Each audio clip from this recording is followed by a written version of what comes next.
Listen and subscribe to The Table of Truth on iTunes, Spotify, Stitcher, and Google Podcasts.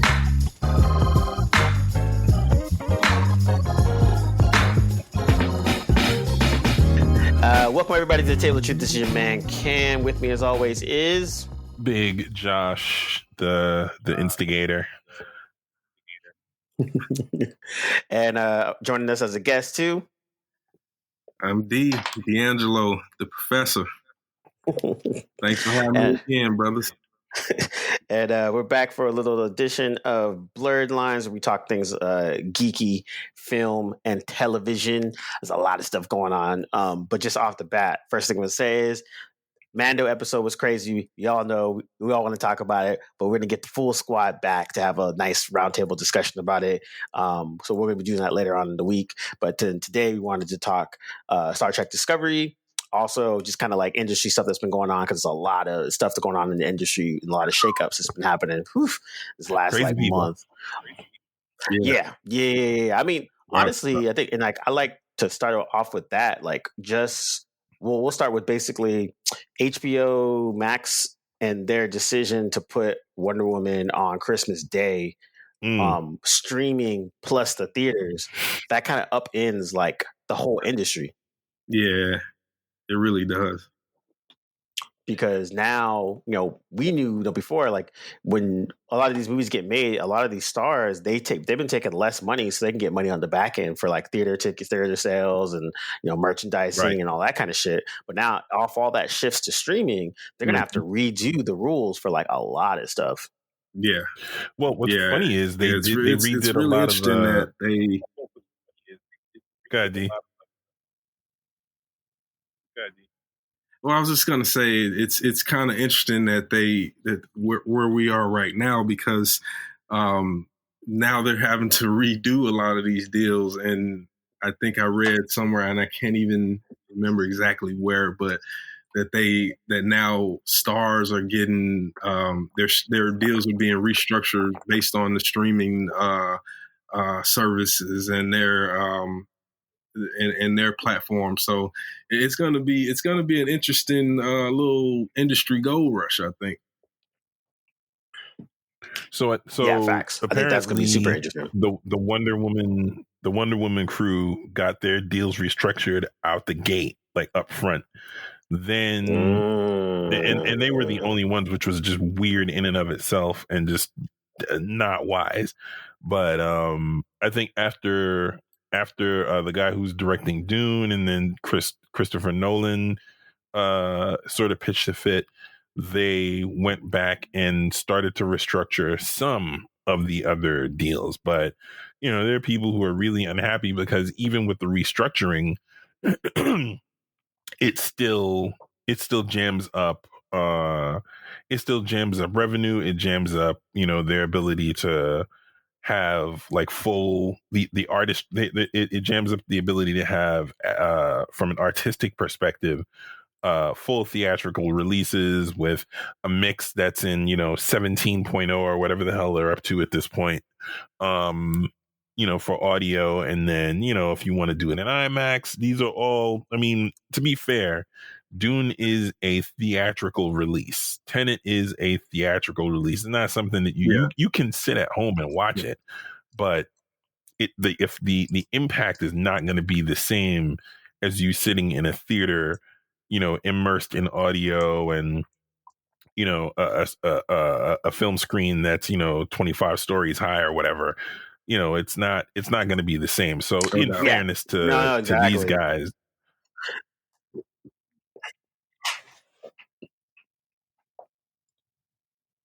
Yeah, definitely. And I think the other aspect of it too is you have folks like, the surround sound, like something like Doom, which is going to be, crazy sound effects and sound design and all that kind of stuff. And now it's like you would go watch, certain movies in the good theater in New York specifically for the sound, where now it's like people are starting to have good sound at their own houses, but like, yeah, you're right. You're not going to get that full experience. Like watching something in IMAX and watching something at home is not really the same. No, and it is. It wouldn't be even with screen. It won't matter.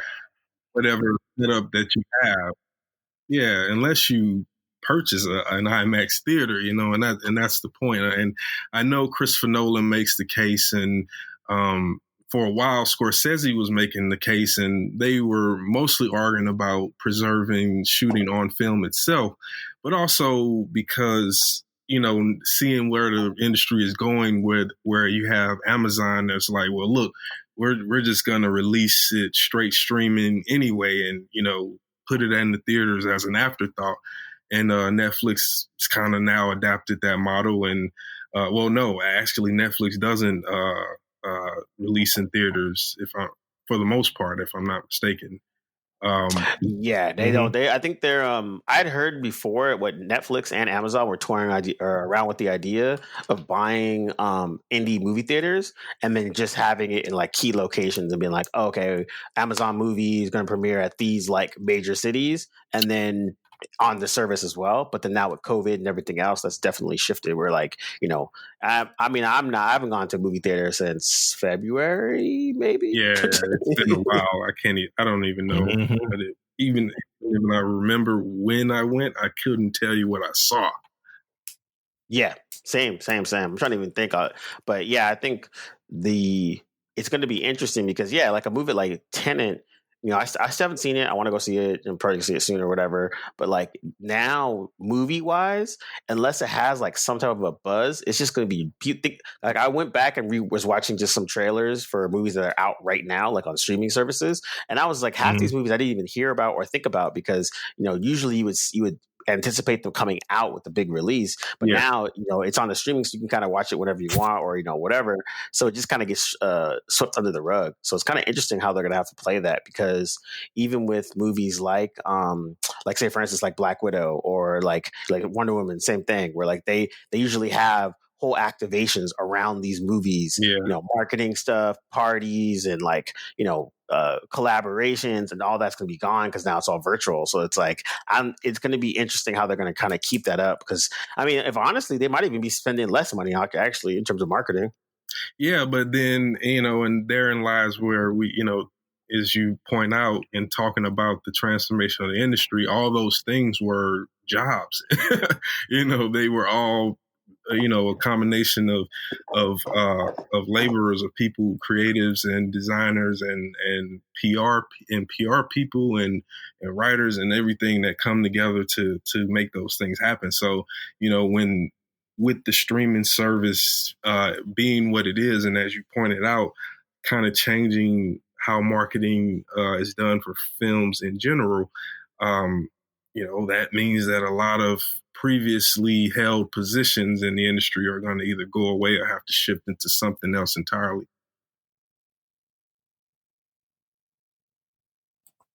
Yeah, exactly. Couple that with like what's happening at MGM, where they are in the weird position of like they almost can't release Bond, the most recent Bond flick, on streaming, simply because they don't ever release anything on their own. They've been in shaky territory for 20 years now.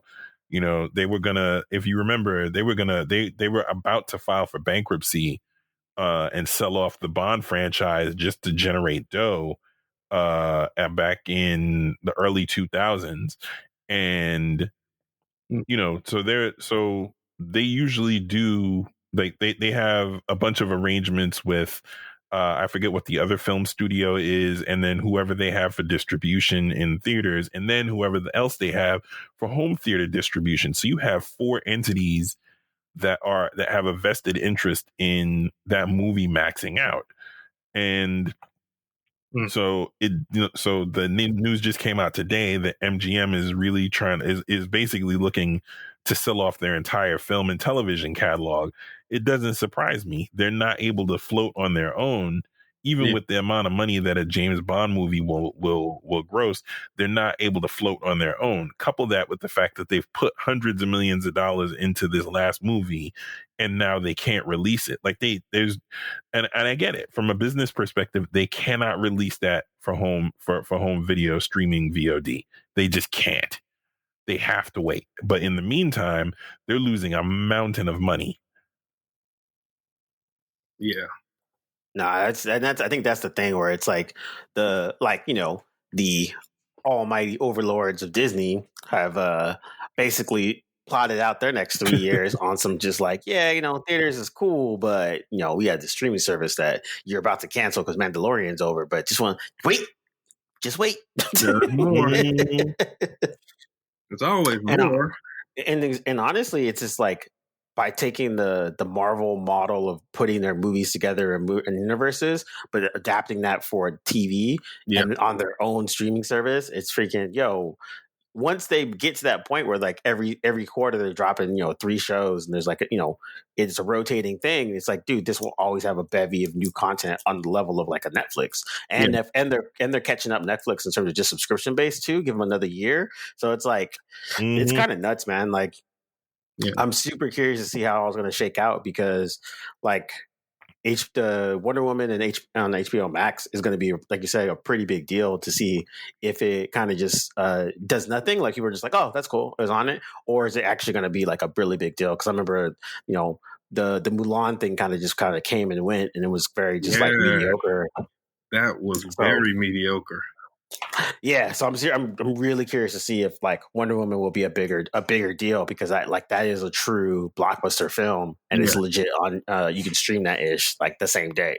So we'll see, man. It's gonna be super interesting. I mean, like Trolls in the beginning of COVID was the one that like said, hey, we're just gonna release on streaming and just make a shitload of money, which they did. Yeah. And they so really did. I think the that was the thing that was kind of crazy. They made tons of money. But yeah, I'm really, really curious because because now you're going to be locking up all this A-list talent doing TV shows, which was already starting, but now it's like going to be like that for sure. And so I'm especially with Marvel's announcement with all their shows, and then all the Star Wars stuff that just got announced as well. So I'm really curious to see how it all is going to, because like now you're basically paying for all these different services, and we knew this was going to happen, but we're approaching having basically cable TV again.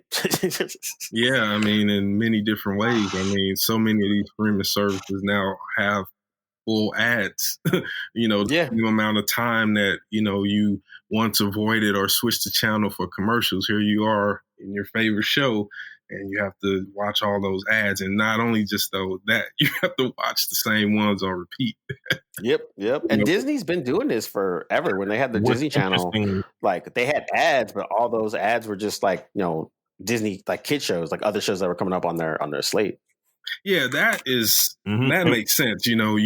They can afford to only promote their products or whoever buys in, but Disney's in the best. I think it's not an understatement to say that, or overselling it to say that Disney is in a better place than any streaming service right now, just because of the amount of content they have and the amount of content they just rolled out, just with Star Wars and Marvel alone. Yeah, you're saying, Josh? What jumps out also is look at where they're doubling down. They're doubling down on Marvel and Star Wars, and they're really light on the kid stuff for Disney, which used to be their bread and butter. Like they have 10 shows coming out from Marvel. They have 10 shows coming out from Star Wars. They have like 4 shows coming out for Disney animated. And I think what's also interesting is the amount of marketing that goes into the stuff that's really, I think, made for adults and families and kids to enjoy together. Because I think Mandalorian has enough edge to where it's kind of adulty, but it's also optimistic and hopeful in that Disney brand way that allows children to watch it in lieu of the violence that occurs. Yeah, so, and I mean, I think officially it's like TV. I think it's officially like TV Family or like TV 14 or some shit like that. Yeah. Like I think it's like not something like that. Yeah, it's not med. So, but yeah, I think that shift of just making your own content, but then also trying to figure out how you can appeal to a larger audience and keep people hooked is going to be super interesting. Yeah. I think right now I think Disney is onto something with the Mandalorian, and then just the scale and scope to which Disney can give its TV shows. I mean, this season alone, the production on the Mandalorian was, it was Game of Thrones level, and that's just in those half-hour episodes. So I can only imagine as they grow the slate and they become more ambitious with what they're trying to do. It's going to be interesting. Now, will they burn us out, or will they roll these things out to where we can enjoy? I mean, how I feel about the Skywalker's timeline, but I won't go there. But that's on the story level. Yeah, the industry. Yeah. No, exactly. And I think that's the most interesting aspect of it, because it was a pretty bold move for them to fold the DC stuff and then bring that into HBO and all that kind of stuff, because now they're going to do some, everything's going to be all under one house now. Yeah. And that means, I think, for them, especially shows like Titan and, Young Justice, HBO budget. Yeah. No, exactly. That's the thing I'm curious about. Those shows like that are going to start getting HBO level budgets. Yeah.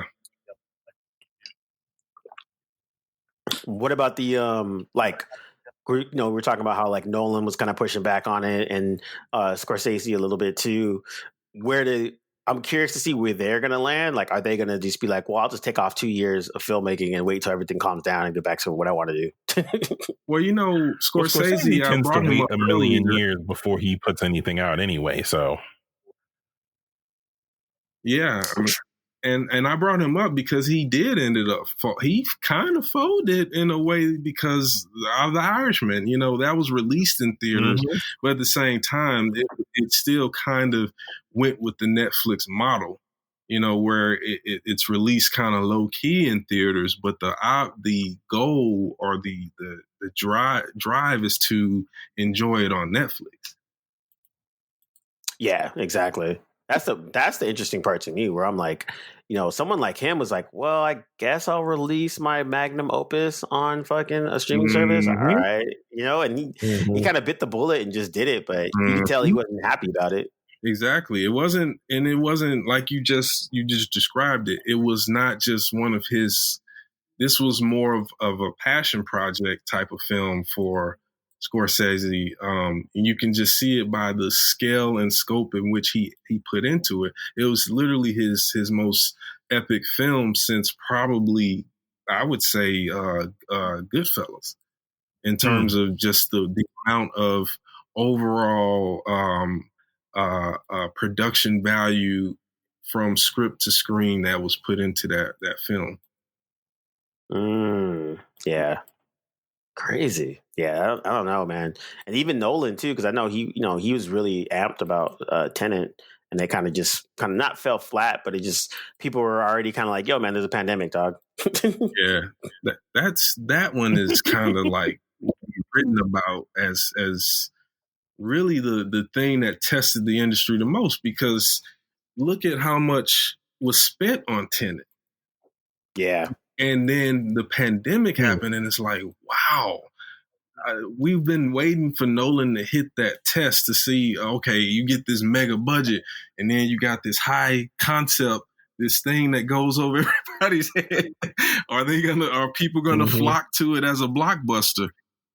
And Tenet was the test, but I feel like it was I don't know, he got the screw job, because the pandemic really changed that game quick and fast.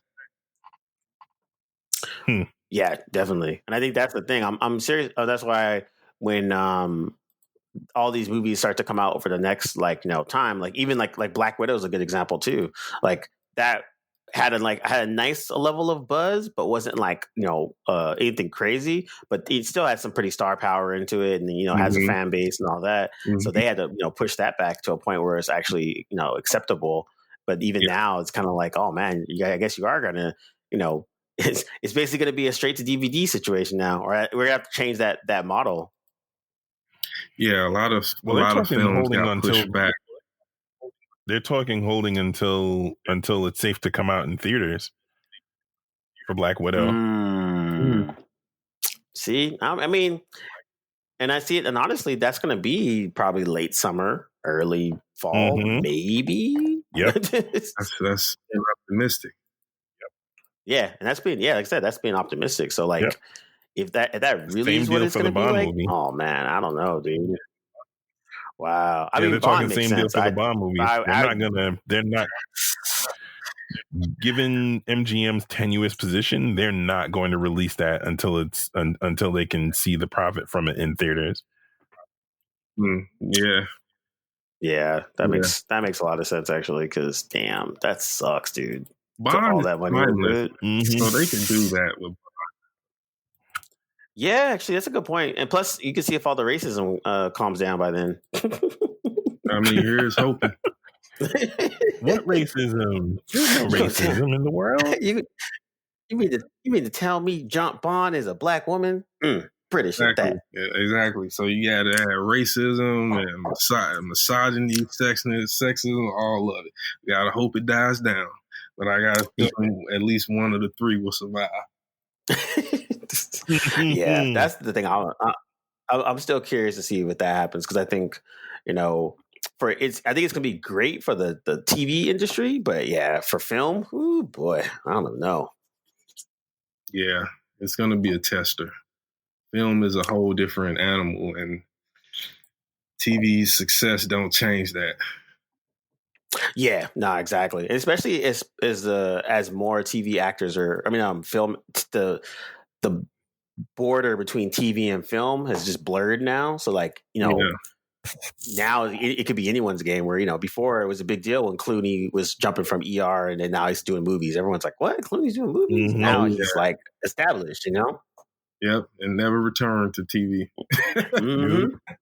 And honestly, there's no reason for him to. No, it doesn't. Yeah, exactly. But yeah, I'm curious if it's going to be like a Tom Cruise or like a Brad Pitt. Like, there's not too many left of the crazy big action stars or top ticket people. But if one of them actually does a TV series, that's going to be like that'll be kind of an interesting play and see how that rocks. You know who I think is going to be, and this might not count because he started there, but I think it's going to be Will Smith.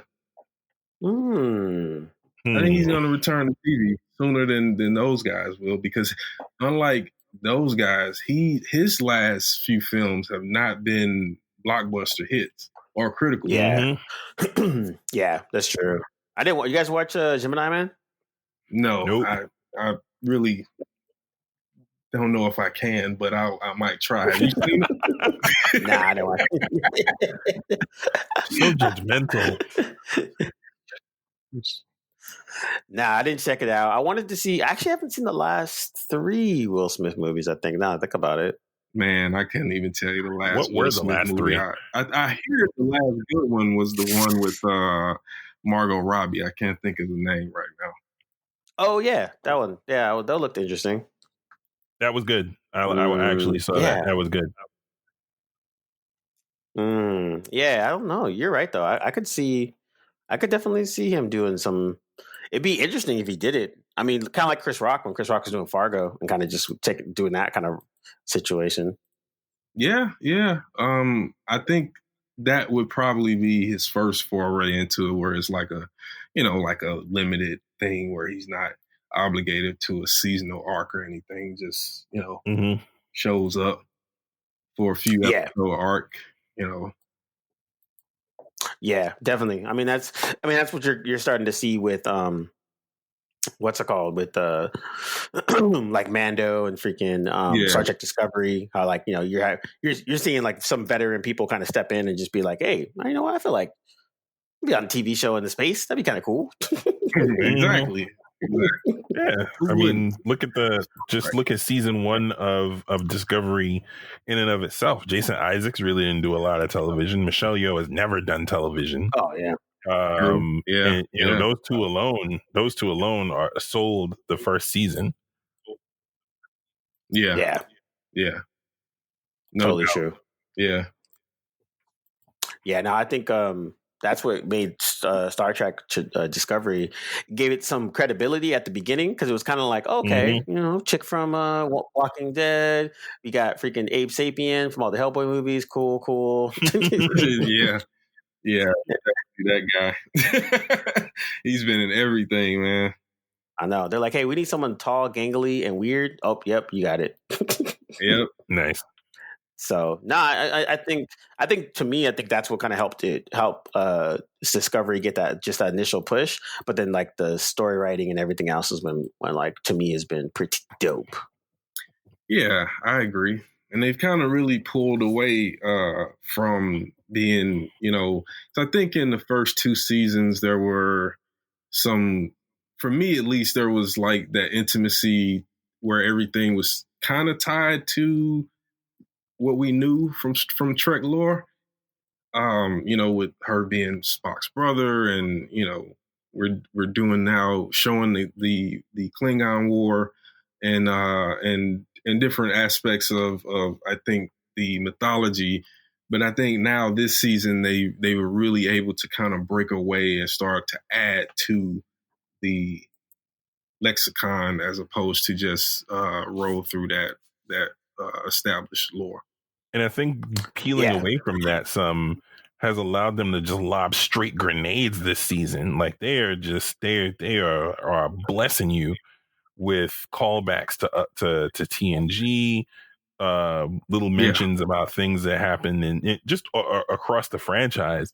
They're just dropping like mini nukes here and there. Like the last episode was just like it caught me completely off guard with the reference to the Guardian of the Edge of Forever. I was just like, what? What? Yeah. And I think that's the thing that, like, I think it was smart of them to kind of just jump into the future, because that kind of like absolved them of trying to like, how did this happen for Kirk in this? How did this happen? Now it's like, all right, all that shit already happened.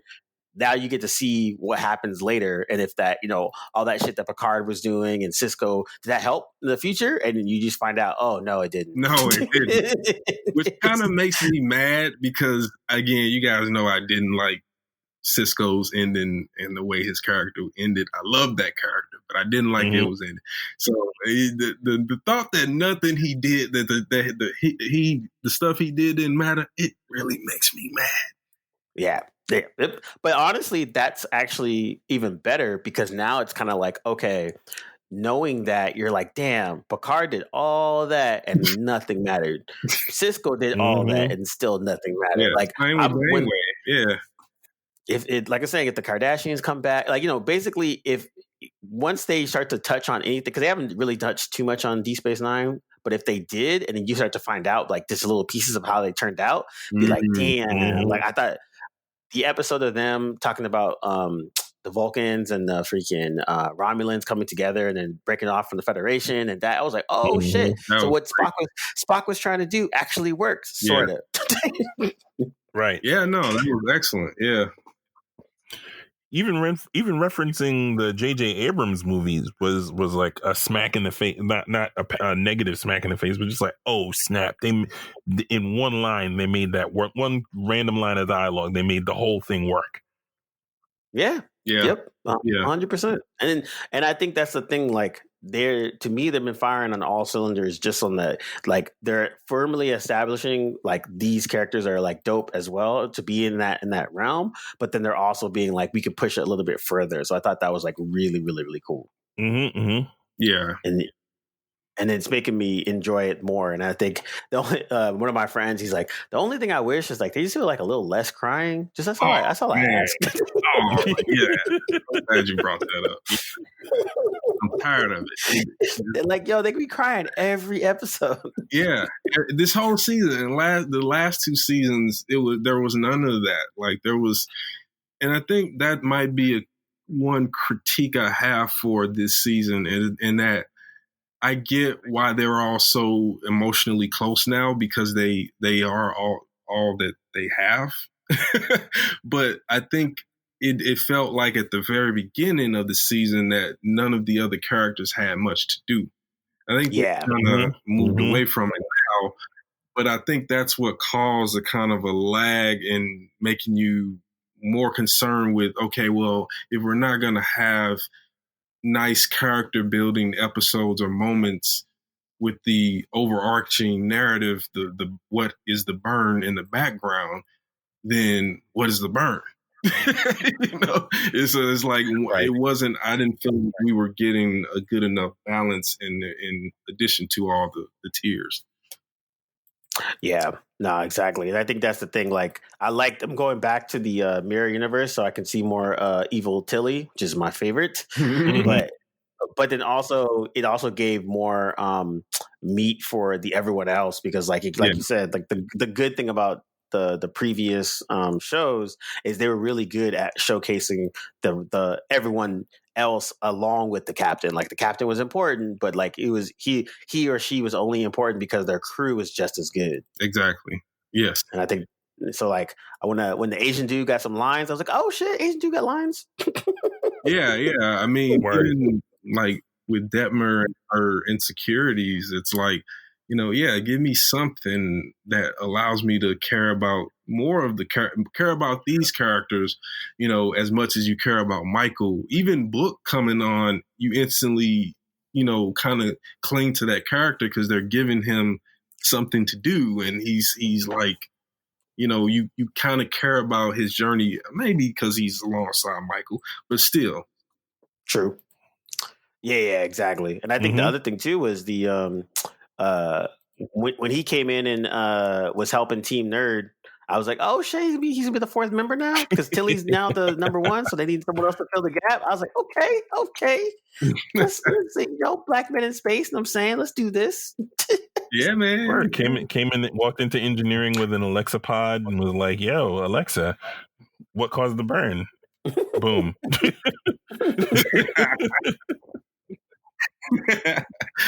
So it was kind of a little Durex Machina. We won't. Yeah. But yeah, I think that, and even them, like you said, like giving everybody something to do, that's like, I think you said it was super important, where I think in 2 seasons, I couldn't tell you the names of the people in the bridge. And then the third season, I'm like, whoa. Who's that blonde chick? That blonde chick's new. What's she doing there? Yeah, absolutely. I think they were trying to do a lot of things in the first 2 seasons. One, establishing it more as a serial drama than the previous iterations of Star Trek was something that was right off the bat. You have the overarching narrative. There's some subplots going on, and mostly focusing on this hero's journey of Michael Burnham. Whereas usually, we have this established kind of core of people who are already in their roles, and then now they're growing. Their legend is kind of growing a little bit. Hers is that too, but she's been so many things, and kind of had the more crisis of identity and faith than any of the previous main protagonists. Yeah, no, definitely. I think I would say the quick shout out, Josh, you were talking about Lower Decks and how good that writing's been on the same level, on par with what's been going on in Discovery. Yeah. I mean, and the thing is that the interesting bit is that they're tethering even the nonsense that's happening on Lower Decks is tethered to canon. They're like, yo, it's absolutely canon. I'm like, why are you making this madness canon? But but I mean, if it works, it works. I'm fine with it. It's just hysterical to me. If they reference anything that happens in Lower Decks in even one episode, I'm gonna pass out.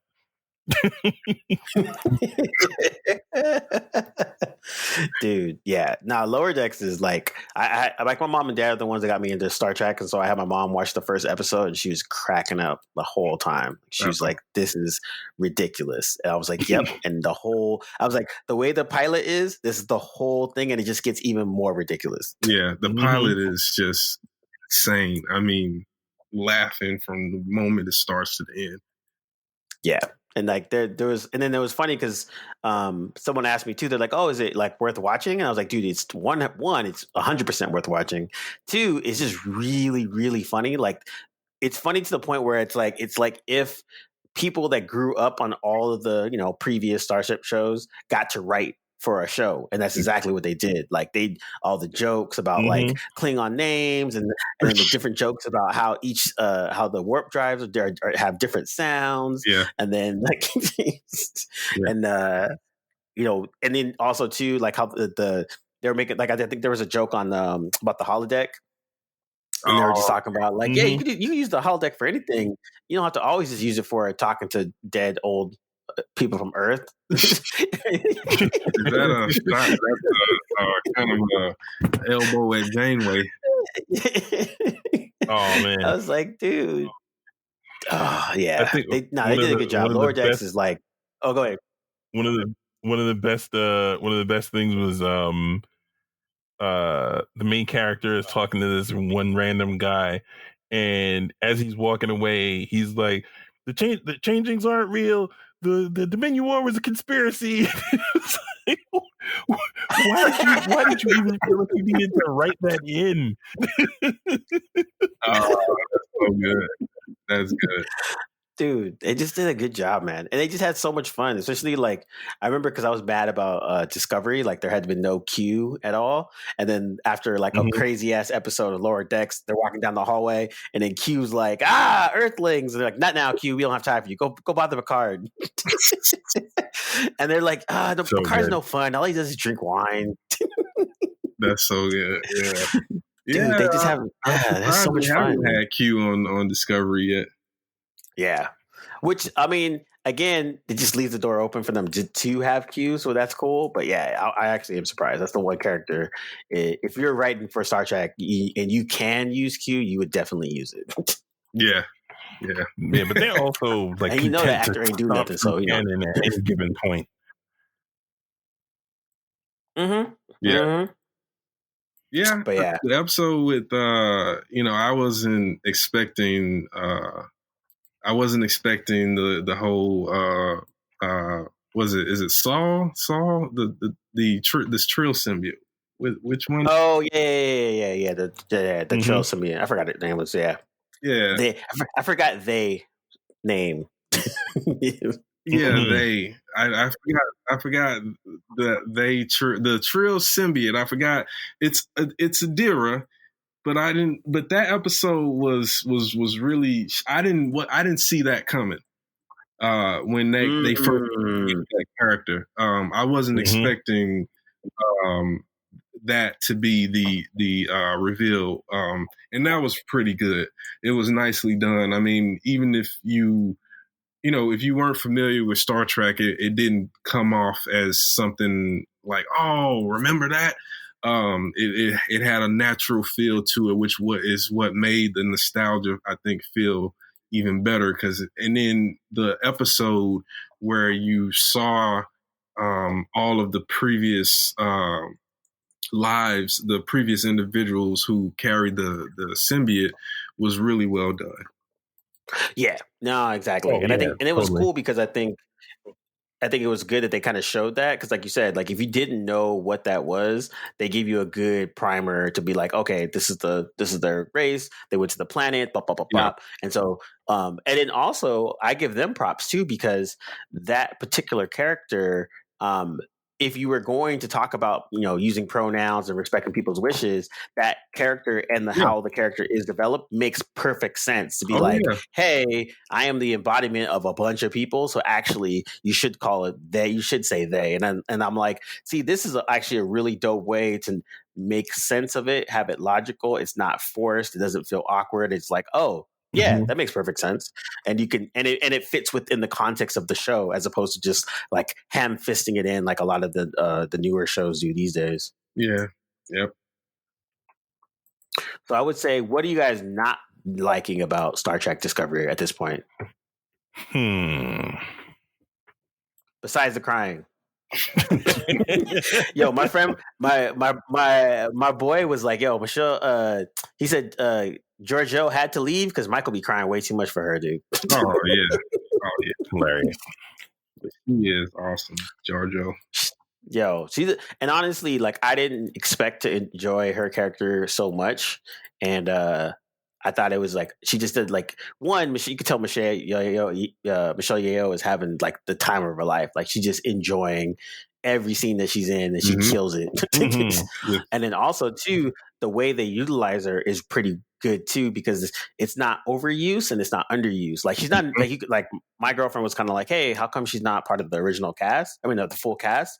And I was like, well, she's still as a guest, because usually guest stars are what, like half the season, I think it is, or you have to be a little bit more than 50%. And I was like, and then two, you could tell when they do utilize her, it's actually done in a good way. Like she's not there just to be there. Like if she's there, she's pushing the narrative along. There's something going along with her. Like she's, doing something to other characters to push their narrative along. Like she's a great plot device. Absolutely. But back to what you guys don't like. There's got to be something.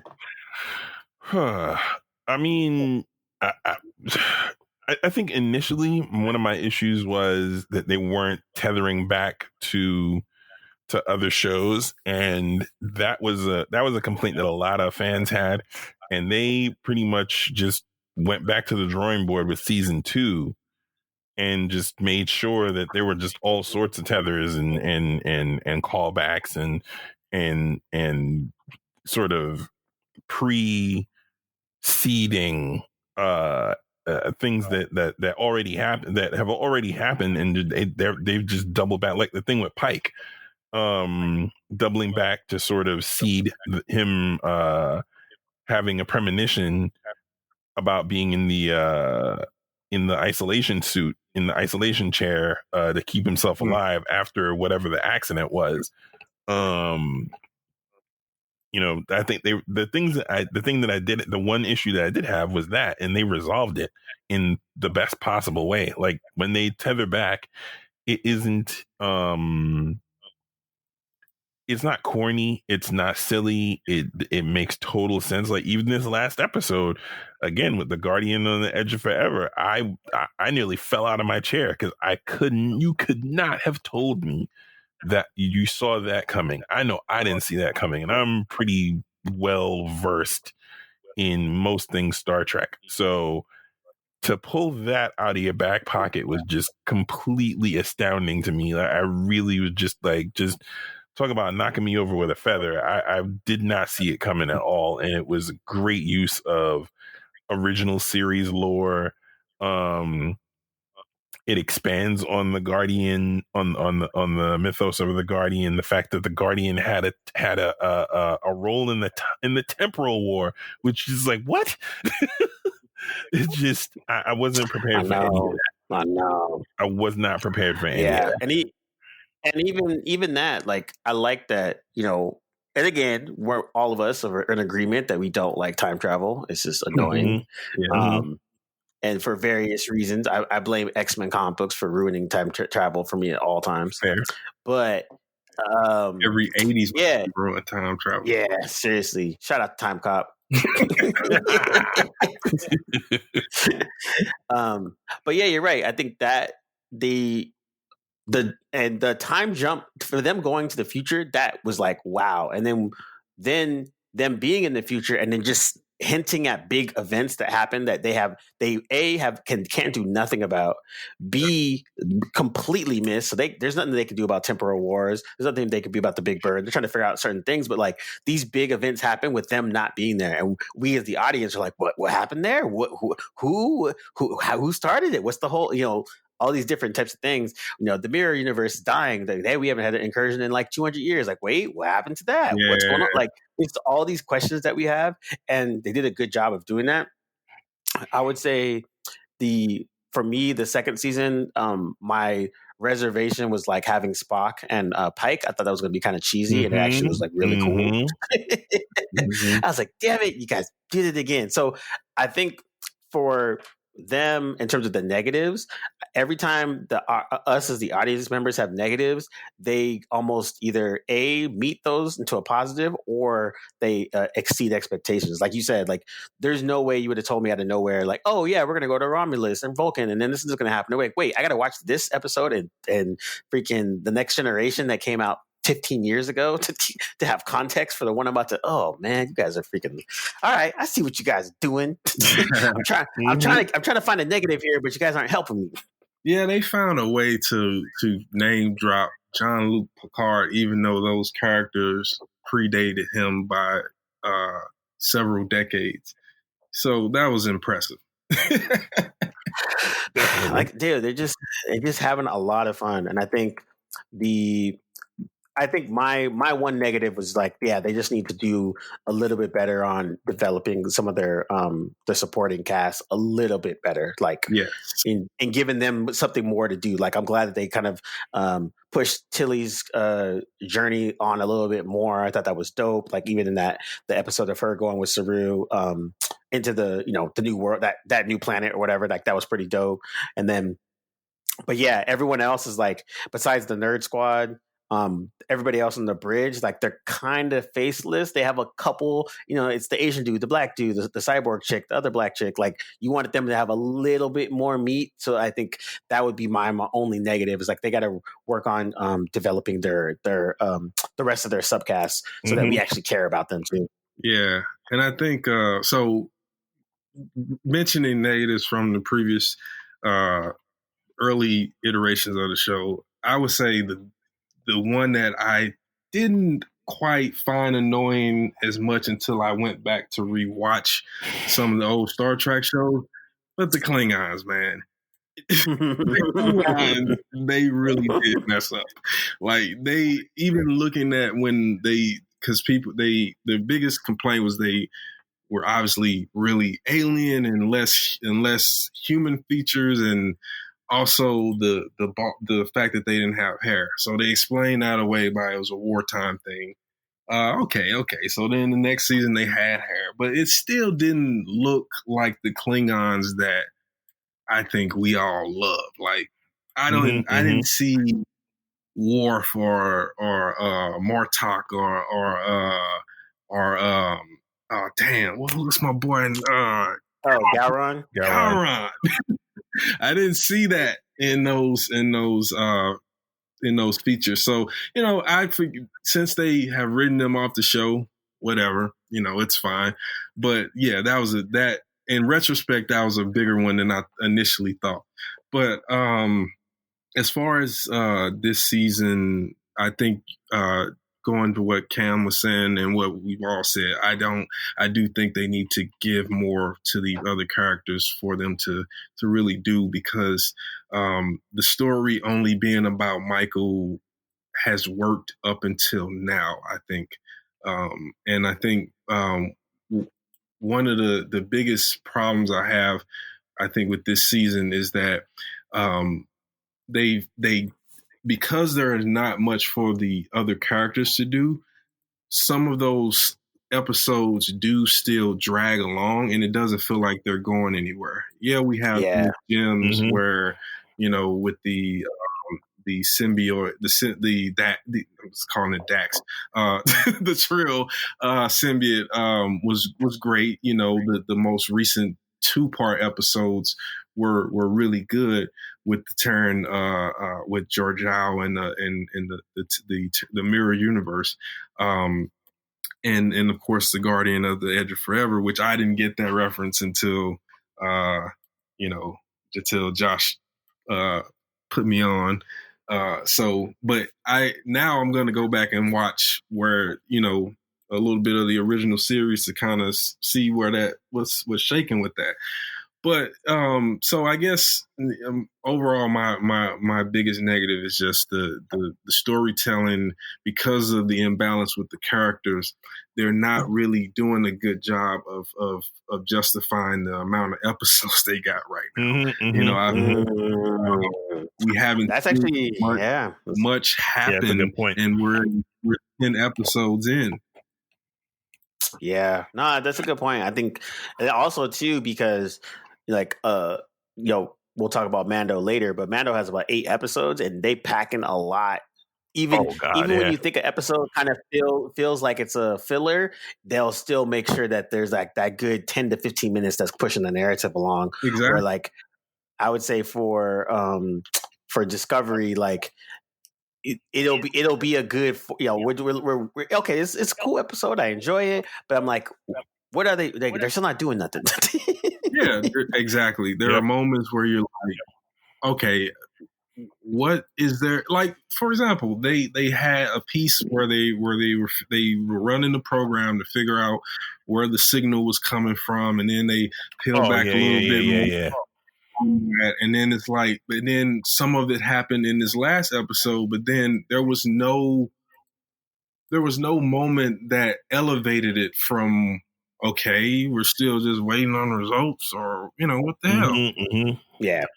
Did it turn out to be a temporal flux, or are those people having the same problem that Georgia's having now? Like, nothing seems to be connecting on a greater scale. That's why I've been saying that I'm wondering what these last few episodes are going to be like.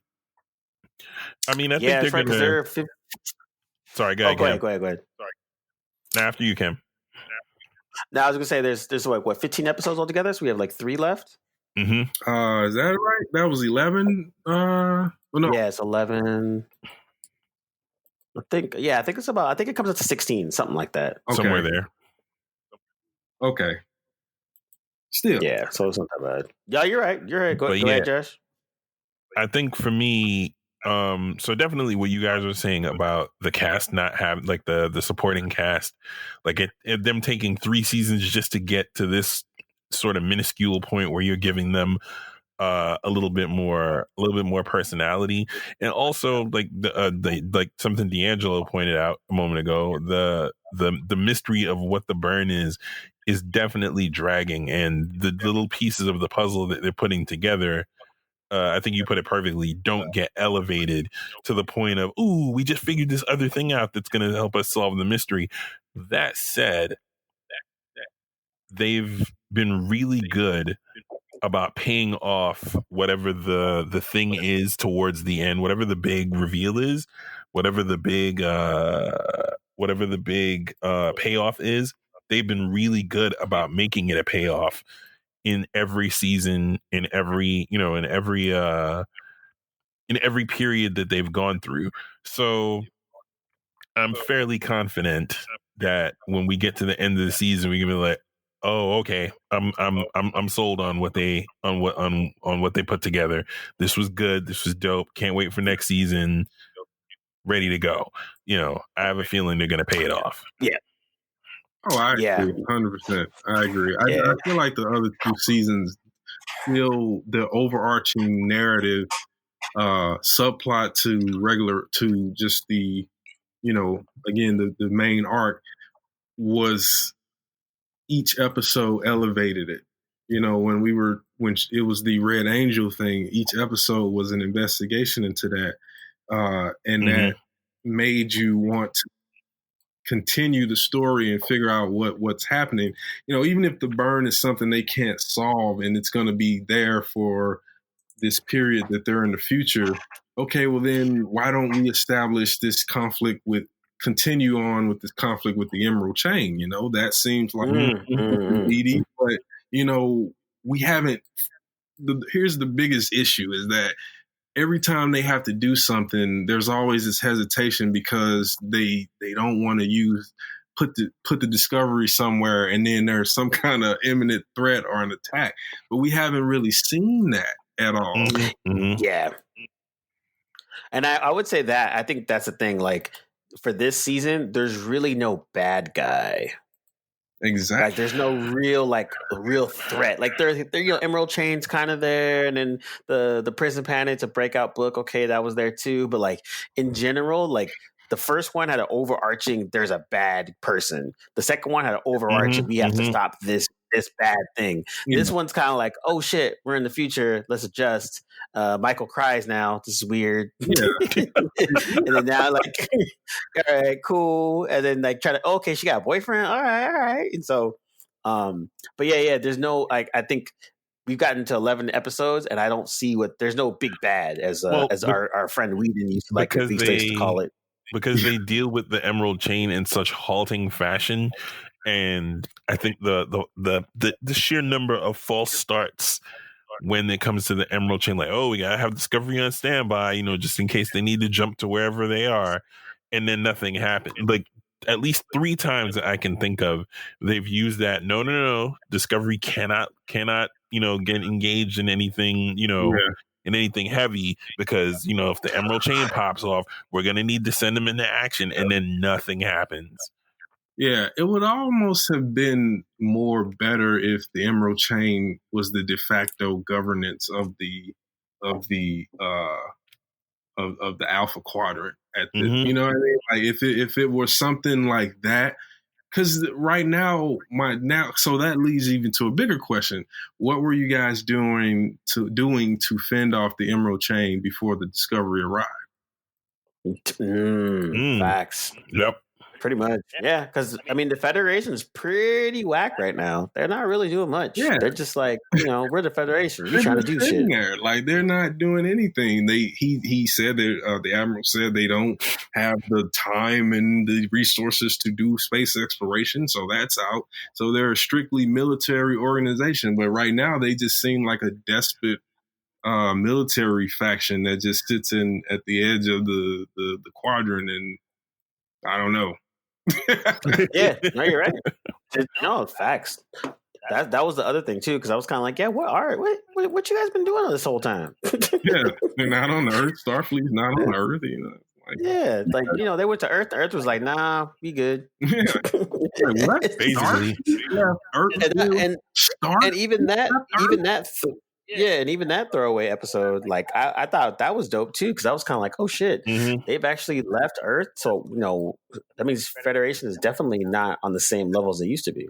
Yeah, which made it interesting. And early on, you thought that there was going to be some more building, not even a lot of build, but just more meat to the to the story from there. Like, what caused? Oh, is it just the burn that caused this rift? I think they raised so many questions, and maybe they were hoping some of them would just get lost in the sauce. But there were so many questions that a lot of mythology questions start to spiral out of them. Yeah.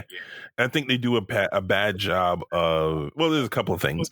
They do a bad job of giving you a full perspective of the way the Federation is viewed. Like obviously they're not, the sunshiny, pristine, goody two shoes that, everybody knew them to be in the original series timeline or the Next Generation timeline.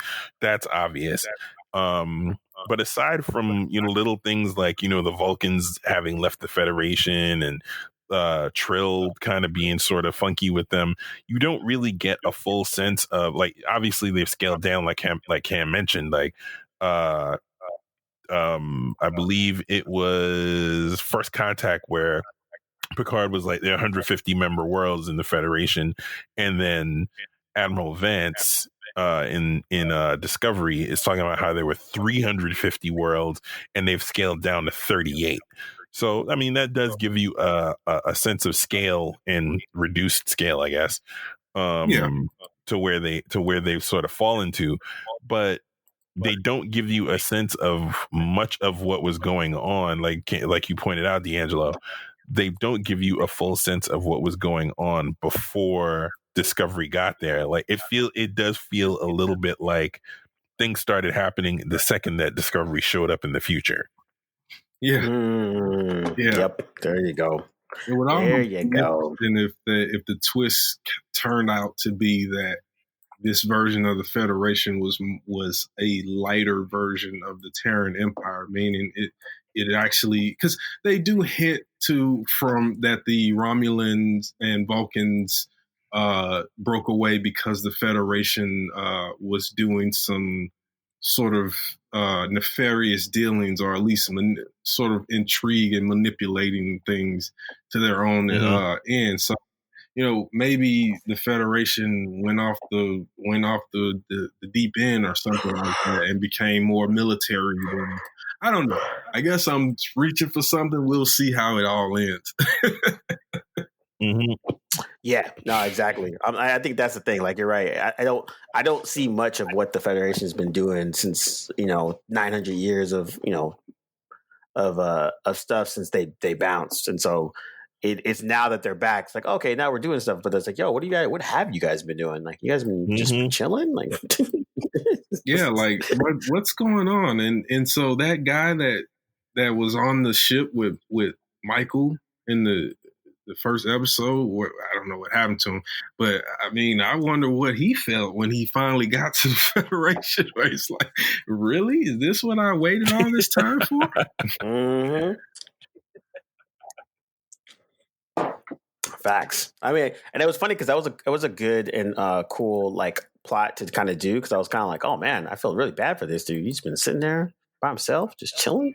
Yeah, almost may have been better if they would have had Discovery having to rebuild the Federation from a more broken place, having it established the way it is, and then nothing to say. Okay, well, what are you doing? If the dilithium went away, did you even try to come up with an alternative? Like, what's been going on, man?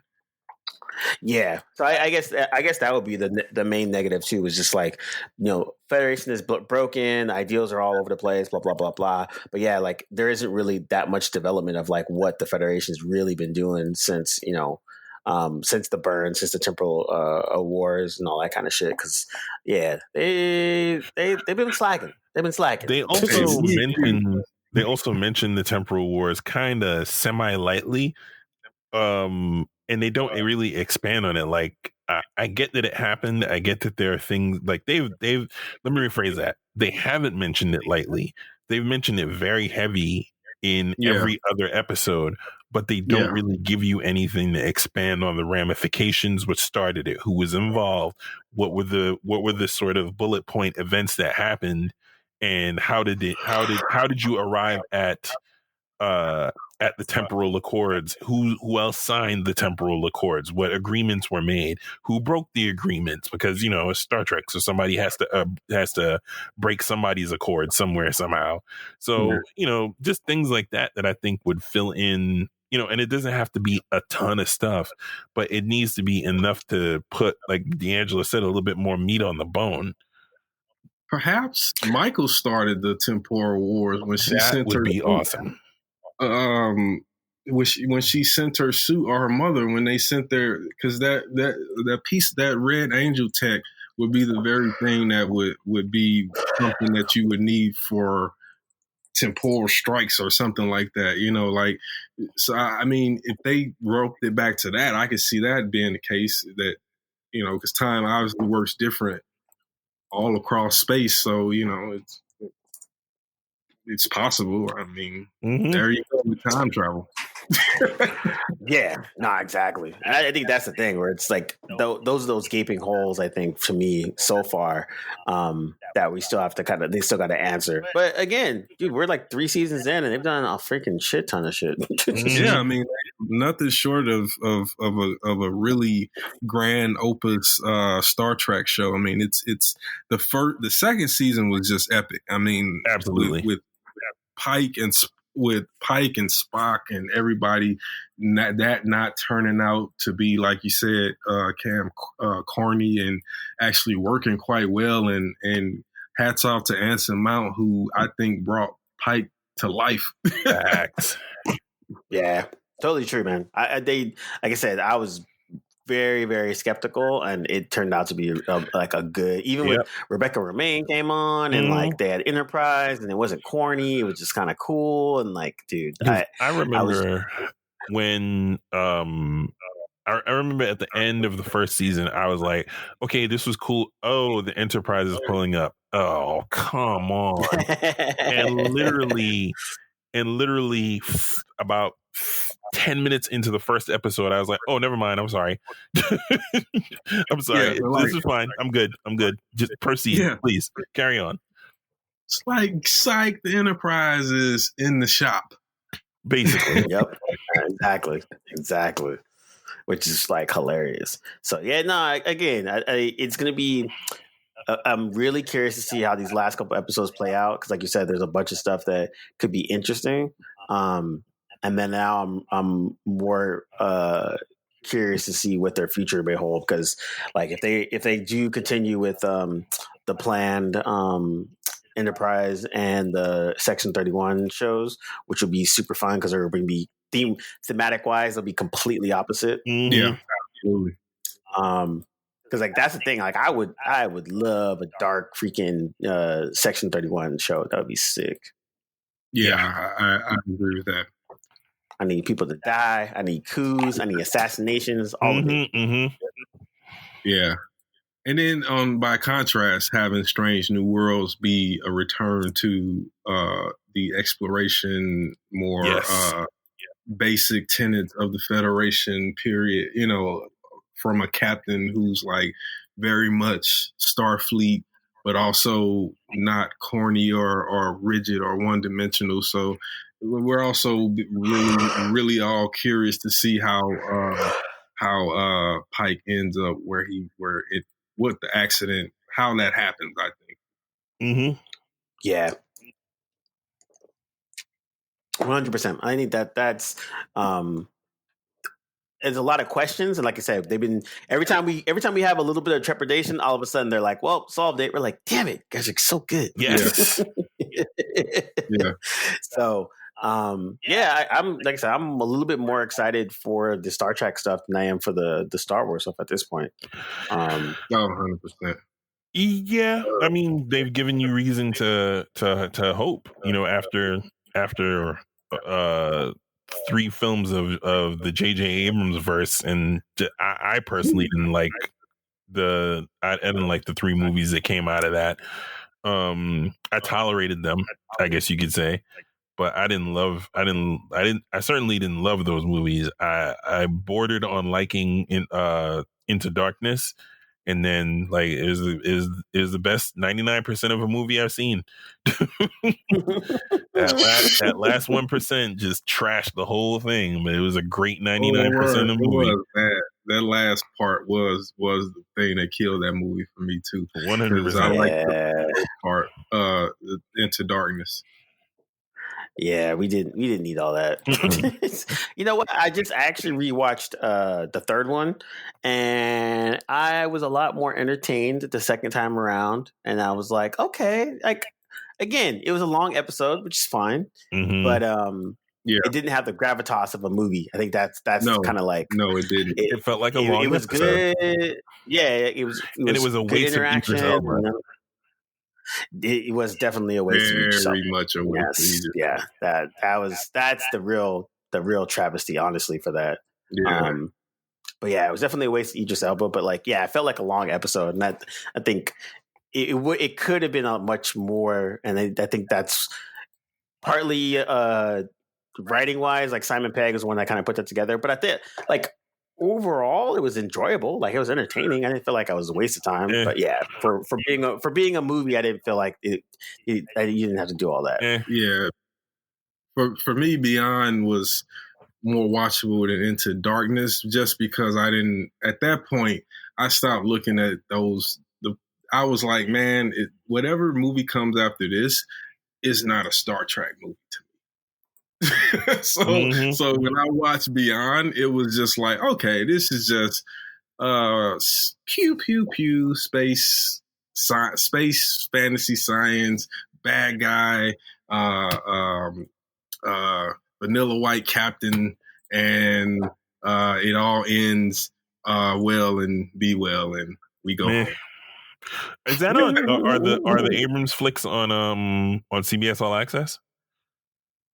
The Abrams flicks, I think they're on Netflix. They might be on IMDb. They might be on, or it might be on Amazon. Actually, I think that's. I don't think they're on CBS though, but they might be. Nah, I don't think they're on CBS. I think they're on Amazon. Actually, because they're Paramount Films. Yeah, I think the last because that's the other thing too. A lot of these streaming services still have old contracts for certain movies, so Jeez. they're all starting to that's expire. true. That makes sense. Yeah. So, but yeah, I think it's on. I think it's on Prime. I think that's where I was watching it on. I will rewatch it because I'll rewatch it, but I do so under protest. Yeah, it's like I said, it's a long episode, man. It's not. I think that's they could have been.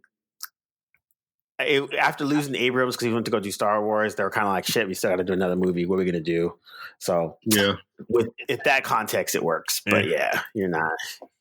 This is not the crowning achievement or anything. All the nostalgia ran out.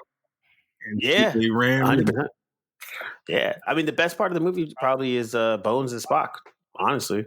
Oh yeah, you can't go wrong with. They do a lot of. Yeah, they do a lot of good character interaction. That much I remember about Beyond. The character interaction was great. That is literally the only thing good about the movie that I can recall. That is affirmative. I mean, Into Darkness. I mean, you got Benedict Cumberbatch, and he's pretty dope. He's great through the whole thing. Yeah, but as Khan, no. It should have been somebody brown as Khan. As Khan, that could have been Idris Elba. Okay. Yeah. Good point. That could have been Idris Elba, or crazy. Call me crazy. Man's name is Khan. Throw an Indian actor in there. Whoa! Now you're just getting crazy, sir. We have octopuses, green skins, purple skin. We do not have Indians in Star Trek, sir. Wow. Superhumans. Yes, you got purple people. We got green slave girls. Mm-hmm. Yeah, all that. But no. I'm trying to say we got Indian people too. But yeah, I think Discovery is definitely, and Picard too. We'll throw in Picard because we haven't really talked about Picard as much, but they definitely brought back a lot of the stuff that they lost from I would say from the movies. Oh, definitely. I mean, and to the Abrams verse, he brought in a lot of people that weren't Star Trek fans into Star Trek, so that's kind of cool. Yeah, I think Abrams tried to make it more on the same vibe as Star Wars. And that's where you go wrong with Star Trek, because Star Trek is so much more about not only just the hijinks of a plot, but also the adherence to science principles and to a very tight mythology. And I think that's where you can't just put those kind of like really, because even the old Star Trek movies weren't like Hollywood classic, like the typical Hollywood blockbuster movie. Like they just weren't. They were made for a Star Trek viewer, and that's what Abrams tried to push beyond that. And I just don't think it worked, because the non-Star Trek viewer probably just has only a little bit of space for it, and the Trekkie don't want nothing to do with it. Yeah. No, I mean, my girlfriend, she got into Star Trek from the Abrams one. So she watched it. She's like, oh, this is kind of cool. Yeah. But then, as Josh called it, he called it Dawson's Trek. and I was like, oh, that's actually a good way to put it. And and then it made sense though when he said that, because then now I was like, oh yeah, that makes total sense. People that aren't into Star Trek would watch it and be like, oh, this is kind of cool. Yeah. And so no, definitely. I mean, and if you contrast them against the original films, like you say, Cam, they weren't typical Hollywood films. The first one was completely a dud because it didn't appeal to anybody. Like, it didn't go anywhere. It's literally nicknamed the motionless picture, because it doesn't do anything. Like, there's no enemy to sort of go, to go shoot after. I mean, it was Roddenberry doing what Roddenberry does really well, which is, high concept for its time, high concept science fiction. The second one, the film studio Paramount was pretty much, was it Paramount? Yeah, I think it was Paramount still. And pretty much they were on some, you need to have something to shoot at. You need to have somebody for Kirk to punch, and you need you need to make people give a crap about the movie Roddenberry. And so him and I forgot the guy's name. Harvey. I'm spazzing on the guy's name, but him and the writer basically crafted what wound up being The Wrath of Khan, which was just completely back pocket, just pulling something out of thin air, out of an episode that really wasn't like some seminal episode of the original series. And then 3 and 4 were just kind of like, Search for Spock and Returning to Earth with Spock and, whales. Quick question. The first one was released when? What year? In the 70s, I want to say. 79? 79, yeah, 78, 79. Oh, okay. See, I was gonna say that the first one predated Jaws, but apparently it didn't. And like nope, 1979. Oh yeah, so it already had some models. Spielberg was doing his thing. Lucas had already released Star Wars, right? Yes. I believe so, because it came out 77. Star Wars is 77, right? Yeah, Star Wars 77. Yeah. Oh yeah, so there was no excuse. Never mind. Well, because Roddenberry was looking at it as a high concept science fiction film instead of what drove people to the TV series, which was high concept science fiction, but also action. Like you still fired phasers at things. You still had Kirk beating the crap out of people. So if if you take away those extra elements, then it's kind of like, well, what are we sitting here for?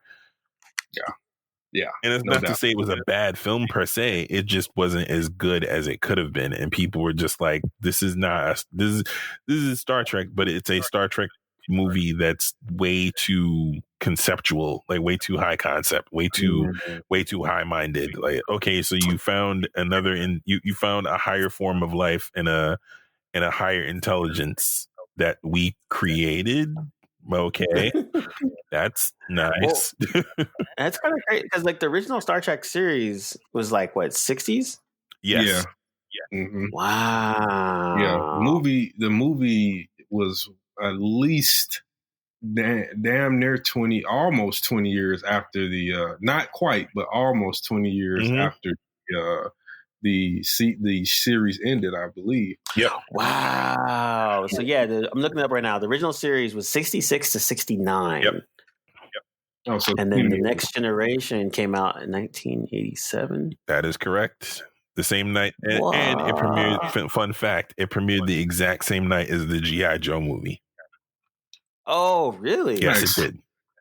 That's kind of crazy. And I remember watching the movie. I was like, "Whoa!" Quick story: I had already begged my mom to stay up and watch the G.I. Joe movie, not realizing that Next Generation came on after that. The fact that just tell you how young I was, because I had to actually ask to stay up to watch. And I literally was like, yo, I will do whatever you want. Like, I'll do extra chores. I will take out somebody else's trash, but I need to be able to stay up to watch Star Trek. And once she heard Star Trek come out, because I was a Star Trek fanatic from even younger than that. And once she heard Star Trek come out, she was like, all right, fine. Just go ahead. Just please go to bed the second it's done. Not realizing it was a 2-hour premiere. Nice. Counter at 4 part was 2 hours long. So she came in the living room like, yo, it's been an hour. This is still on? Oh, God. All right, fine. I was like, yo, hand to God, I did not know that this was 2 hours. But I'm just saying, you said I could stay up to watch it. So... That is awesome. Yeah, like I said, man, it really is interesting because someone was saying us on Twitter, they're like, yo, all the like geeks that are complaining and nitpicking, and I'm like, you guys don't realize that the amount of quality sci-fi fantasy stuff that's on the air now is insane comparably to our 80s block, 90s block, 00 block. Like just the 80s block alone, like, we had to contend with like low budget stuff and random stuff and shows being on for like half a season and just going away with no explanation, with no resolution. Yeah, exactly. Like, or and then the shows that did go for long, you were never knowing when they were going to end. Like, I was watching Quantum Leap every episode, like, this might be the last one, dude. Yeah, man. It's crazy that happened for that long stretch of time, and yeah, it is weird. This is like the best time to be a science fiction fantasy fan, whether it's like high fantasy or raw fantasy. It's like all of it is just, it's well done, and it's enjoyable in one way or the other. Some of the things is just like you can let it go because the other things are done so well.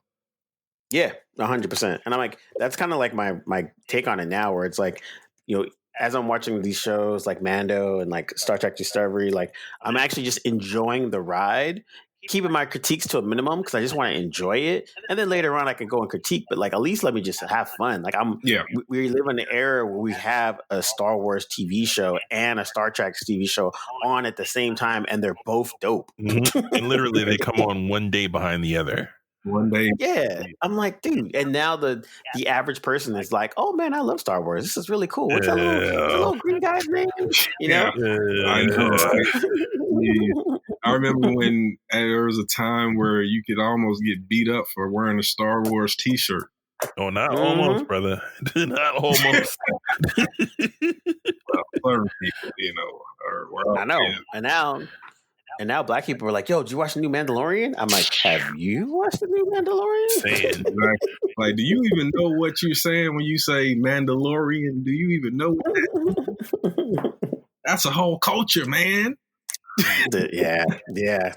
So I like I said, I embrace our geekness and just I'm just gonna enjoy it for however long it lasts until the public, moves on. But until they do, I'm milking it for everything I got. Well, until that next True Blood and Game of Thrones were lots of and blood and big action, they're gonna settle for Baby Yoda or Grogu. Basically, that's exactly what it comes down to. All right, let me let's wrap this up and get some final words from D. I'll let you take the first go round. Oh, thanks, man. I always enjoy these conversations and definitely enjoy talking about Star Trek Discovery. I think the show is doing pretty good. I'm enjoying all of the Star Trek goodness, Lower Decks, Picard. Can't wait for Strange New Worlds and Section 31, and give me a Georgiou show and a Achilles show, and we'll be just fine. Josh, I'm gonna pivot away from Star Trek for a moment and tell people once again, if you are not watching The Expanse, I don't know what you're doing with your science fiction life. You don't know what you're doing with your science fiction life if you are not watching The Expanse. It is an incredible piece of television, and I promise you it is poised to take the number one spot away from, well, for me, Babylon 5. Babylon 5 has been the greatest science fiction television show. And this is a diehard, lifelong, had the Mego 6-inch Scotty doll when I was a kid Star Trek fan. So I go way back, OG status. And I am telling you that Babylon 5 has been the greatest thing since sliced bread for 20 years, and it's about to not be. If you are not watching The Expanse, you are sleeping, and you are sleeping in a coma. You need that in your life. And that is my final word. I know the fifth season's on right now, right? Yes, sir. Yeah, it's on. And the final season is going to be 6. Yes. That's what it is. 9 all right, books.